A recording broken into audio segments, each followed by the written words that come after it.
दोस्तों, नवरात्रि के शुभ अवसर पर अगर आप चाहते हैं माता रानी आपके घर पर अपना वास बना ले, तो सच्चे हृदय से कमेंट बॉक्स में लिखें माँ आपका स्वागत है हमारे घर में। माँ के लिए एक लाइक तो जरूर से बनता है। आइए जानते हैं दोस्तों, नवरात्रि में क्या नहीं खाना चाहिए और कौन सा फल खाना आवश्यक है और क्या नहीं पीना चाहिए।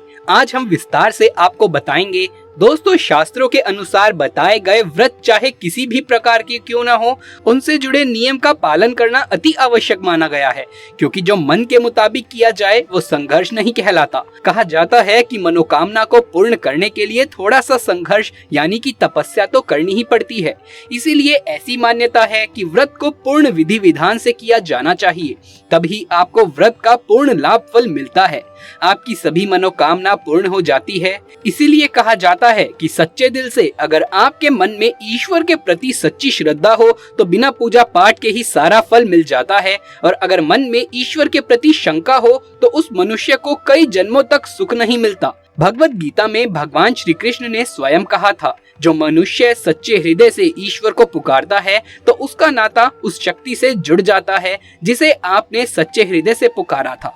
इसीलिए भगवान भी कहते हैं कि सच्चे हृदय से ही ईश्वर को पुकारें तो वो आपकी हर मनोकामना पूर्ण करते हैं। कई लोग ऐसे हैं जो भगवान के सामने घंटों पूजा पाठ करते हैं तथा रोते हैं, फिर भी भगवान उनकी कभी नहीं सुनता। दरअसल जब आप सच्चे मन से ईश्वर को पुकारते ही नहीं हैं, तो भला वो आपकी पुकार कैसे सुनेंगे। दोस्तों, ये थी वो बातें जो भक्त और भगवान के बीच की थी। अब हम जानते हैं नवरात्रों के दौरान क्या नहीं खाना चाहिए और क्या नहीं पीना चाहिए, और कौन सा फल खाने से व्रत संपूर्ण और सफल हो जाता है। दोस्तों, हमारे चैनल को सब्सक्राइब जरूर करें और पास वाले बेल आइकन को दबाना ना भूलें। तो आइए शुरू करते हैं। दोस्तों, नवरात्रि के दिन सेब जरूर खाना चाहिए। शास्त्रों में बताया जाता है कि भगवान के भोग में सेब आदि जरूर अर्पित करने चाहिए। अगर आपका व्रत है तो आपको सेब जरूर खाना चाहिए। केला, पपीता, तरबूज और मीठे अंगूर जरूर खाने चाहिए। इन फलों से व्रतधारी को शक्ति मिलती है और व्रत संपूर्ण हो जाता है। शास्त्रों में बताया जाता है कि नवरात्रों के दिन में सीताफल जरूर से खा लेना चाहिए। सीताफल खाने से 10 ऐसी बीमारियां हैं जो खत्म हो जाती हैं। माना जाता है कि नवरात्रों के दिनों में सीताफल का घर में प्रवेश होना बड़ा ही शुभ माना गया है। सीताफल खाने से नवरात्रि का व्रत सफल हो जाता है, क्योंकि इसमें माता सीता का आशीर्वाद मिला हुआ होता है। नवरात्रि के दौरान इसे जो भी खाता है उसे दुखों का सामना नहीं करना पड़ता। सीताफल आपको जरूर खा लेना चाहिए। दोस्तों, नवरात्रों में व्रतधारी को डब्बा बंद लस्सी, डिब्बा बंद जूस नहीं पीना चाहिए। उसमें कई केमिकल मिले होते हैं जिसके कारण आपका व्रत टूट सकता है। जब भी आप फलों का जूस पिएं तो याद रखें उसमें नमक ना डालें, नहीं तो व्रत टूट जाएगा। साथ ही साथ जूस में बर्फ भी नहीं डालनी चाहिए। फलों का ज्यादा जूस पीने से व्रत सफल होता है। दोस्तों, नवरात्रों के दौरान सिंघाड़े का आटा, कुट्टू का आटा खाने से पहले ये देख लें कि आटा पुराना नहीं होना चाहिए, क्योंकि पुराने आटे में कीड़े वगैरह पड़ जाते हैं जिसके कारण आपका व्रत टूट सकता है, क्योंकि ये छोटे छोटे कीड़े हमें दिखाई नहीं देते और आपके मुंह तक पहुंच जाते हैं। ऐसा आटा खाना मतलब कीड़े मकोड़ों का मांस खाने के बराबर माना गया है।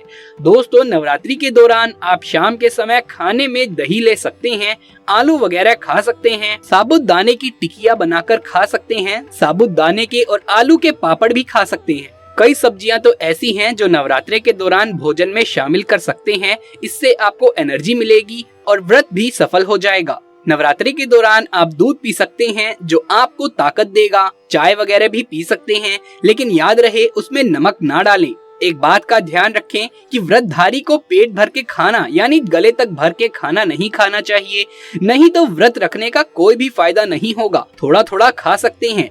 दोस्तों, नवरात्रि के 9 दिन आदि शक्ति माँ दुर्गा को समर्पित होते हैं। नवरात्रि के 9 दिन माता रानी के 9 अलग अलग स्वरूपों का पूजन किया जाता है। नवरात्रि के 9 दिनों में माता रानी को अलग अलग स्वरूप के हिसाब से अलग अलग पुष्प, अलग अलग भोग अर्पित किए जाते हैं। लेकिन क्या आप जानते हैं, कुछ ऐसी वस्तुएं हैं जिन्हें नवरात्रि के दौरान भूलकर भी माता रानी को अर्पित नहीं करना चाहिए। अगर इन वस्तुओं को आप गलती से भी माता रानी को अर्पित कर देते हैं तो आपको व्रत और पूजन का पूर्ण लाभ नहीं होगा। इसीलिए माता रानी की कृपा प्राप्त करने के लिए आपको ये जानना अति आवश्यक है कि वो कौन सी ऐसी वस्तुएं हैं जो माता रानी के पूजन में भूलकर भी इस्तेमाल नहीं करना चाहिए। तो आइए जानते हैं। दोस्तों, नंबर 1, नवरात्रि के दौरान शादीशुदा महिलाओं को सफेद कपड़े पहनकर पूजा पाठ नहीं करना चाहिए। साथ ही साथ काले कपड़े पहनने भी नहीं चाहिए। इससे पूजा व्रत आदि खंडित हो जाते हैं। माता की चौकी जब आप लगाएं तो उसके नीचे कागज नहीं लगाना चाहिए। माता की चौकी हमेशा लाल कपड़ा बिछाकर ही बनानी चाहिए। हमेशा याद रहे, नवरात्रों के इन 9 दिनों तक व्रतधारी को अपना आसन माँ की चौकी के आगे ही लगाना चाहिए और वहीं पर आपको सोना चाहिए। मंदिर को नवरात्रि के दौरान अकेला नहीं छोड़ा जाता, बहुत ही अशुभ माना जाता है। इससे दुर्गा माता नाराज हो जाती है और हमेशा के लिए चली जाती है। दोस्तों, नंबर 2, नारियल। हिंदू धर्म में नारियल को समृद्धि, धन, श्रद्धा और सम्मान का सूचक माना जाता है। नारियल को श्रीफल भी कहा जाता है। नारियल को सुख समृद्धि में वृद्धि करने वाला माना जाता है। नारियल का हर मंगलकारी कार्य में विशेष महत्व होता है। जैसा कि आप सभी जानते हैं कि माता रानी के कई मंदिरों में नारियल से बलि दी जाती है और माता रानी के पूजन में नारियल का इस्तेमाल हम सभी करते हैं।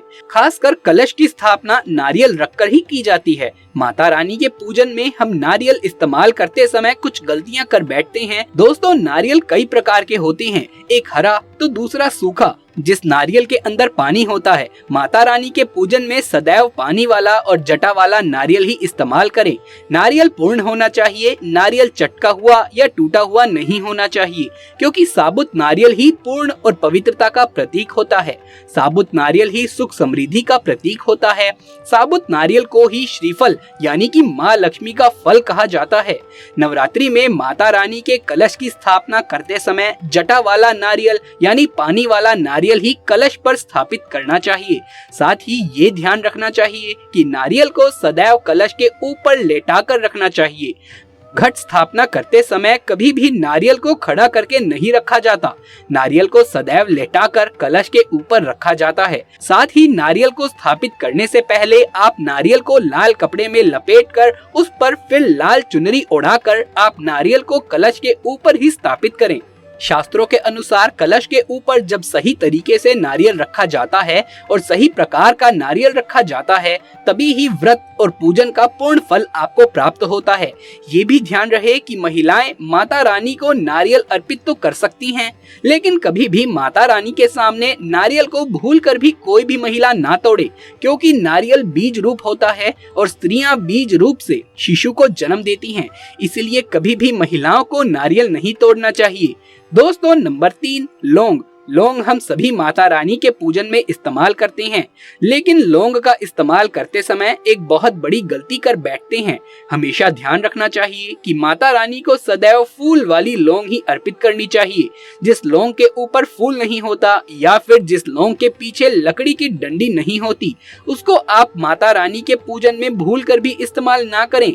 फूल वाली लौंग को ही पूर्ण माना जाता है और माता रानी के पूजन में कोई भी अपूर्ण वस्तु, कोई भी खराब वस्तु या टूटे हुए अक्षत इस्तेमाल नहीं किए जाते। इसीलिए सदा माता रानी के पूजन में फूल वाली लौंग का ही इस्तेमाल करें। दोस्तों, नंबर 4, तुलसी के पत्ते अर्पित नहीं करने चाहिए। माता दुर्गा के पूजन में तुलसी पत्र का इस्तेमाल करना वर्जित माना गया है। तुलसी पत्र के अलावा आंवला भी माता रानी को अर्पित नहीं करना चाहिए और दुर्वा भी माता रानी को अर्पित नहीं करना चाहिए। दुर्वा भगवान श्री गणेश को अति प्रिय है। नवरात्रि में आप भगवान श्री गणेश को दुर्वा अर्पित कर सकते हैं।